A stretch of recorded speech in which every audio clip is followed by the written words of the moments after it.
சிந்தூர் பாரதத்தின் வீர முழக்கம்.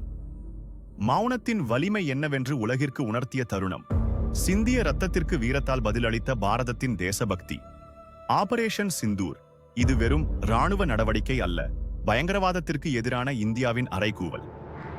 மே மாதம் 7ஆம் தேதி அதிகாலை இந்திய ராணுவம் நிகழ்த்திய வீர சாகசம் ஆபரேஷன் சிந்தூர். பாரதத்தின் எல்லைகளை காக்க, தேசத்தின் பாதுகாப்பை உறுதி செய்ய பாகிஸ்தான் ஆக்கிரமிக்கப்பட்ட காஷ்மீரிலும் செயல்படும் பயங்கரவாத முகாம்களை அழித்தொழிப்பதே இந்த ஆபரேஷனின் முக்கிய நோக்கம். இது ஒரு போர் முழக்கம், பயங்கரவாதத்தை வேரறுக்க இந்தியா எடுத்த சபதம். இந்த ஆபரேஷனுக்கு சிந்தூர் என்று பெயர் சூட்டியதன் பின்னணியில் ஒரு ஆழமான தேசபக்தி ஒளிந்துள்ளது. சிந்தூர் என்பது பெண்களின் நெற்றியில் மின்னும் திலகம். அது மங்களத்தின் சின்னம் மட்டுமல்ல, வீரத்தின் அடையாளம். அந்த இரத்த வண்ணம் பயங்கரவாதத்திற்கு எதிரான இந்தியாவின் உக்கிரமான போரை குறிக்கிறது.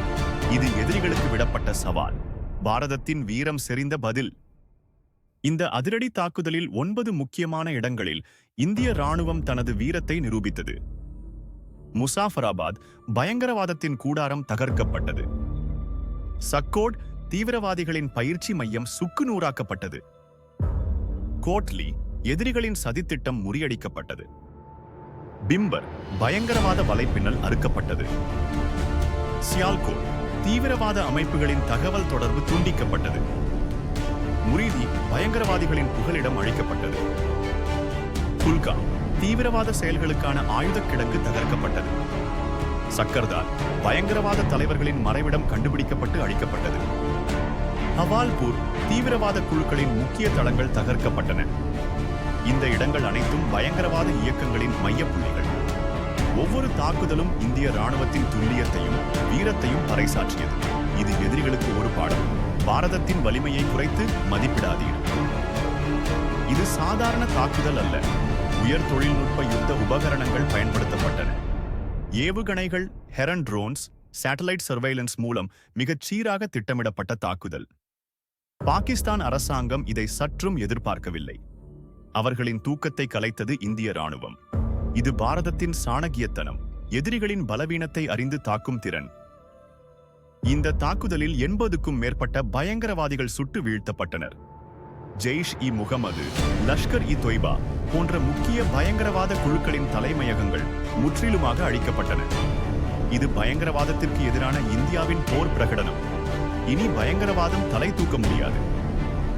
பாகிஸ்தான் அரசாங்கம் இதுவரை எந்த அதிகாரப்பூர்வ விளக்கத்தையும் அளிக்கவில்லை. அவர்களின் மௌனம் இந்தியாவின் இரகசிய செயல்திறனை வெளிப்படுத்துகிறது. பாரதம் அமைதியாக இருந்தாலும் பதிலடி கொடுக்க தயங்காது என்பதை நிரூபித்துள்ளது. இது எதிரிகளுக்கு ஒரு எச்சரிக்கை, பாரதத்தின் பொறுமையை சோதிக்க வேண்டாம். நண்பர்களே, ஆபரேஷன் சிந்தூர் காட்டியது ஒன்றுதான். இந்தியா மௌனமாக இருக்கலாம், ஆனால் அதிரடி தாண்டவம் ஆடத் தயங்காது. இது வெறும் ஆரம்பம். எதிரிகள் நடுங்கட்டும், பாரதத்தின் வீரம் உலகெங்கும் ஒலிக்கட்டும். ஆபரேஷன் சிந்தூர் போன்ற இராணுவ ரகசியங்கள் தேசத்தின் பாதுகாப்பு குறித்த விழிப்புணர்வை ஏற்படுத்துகின்றன. ஒவ்வொரு இந்தியனும் நாட்டின் பாதுகாப்பிற்கு பங்களிக்க முடியும். இராணுவ வீரர்களுக்கு ஆதரவு கொடுங்கள், தேசப்பற்றுடன் இருங்கள், நமது கலாச்சாரத்தையும் பாரம்பரியத்தையும் பாதுகாப்போம். இந்த தேசபக்தி காவியம் உங்களுக்கு பிடித்திருந்தால் லைக் செய்யவும், சேனலை சப்ஸ்கிரைப் செய்யவும் மறக்காதீர்கள். உங்கள் நண்பர்களுடன் பகிர்ந்து கொள்ளுங்கள். மேலும் இவ்வகை இராணுவ இரகசியங்களையும் தேசபக்தி கதைகளையும் தெரிந்து கொள்ள செல்வோபீடியா இன் தமிழ் உடன் இணைந்திருங்கள். ஜெய் ஹிந்த், வந்தே மாதரம்.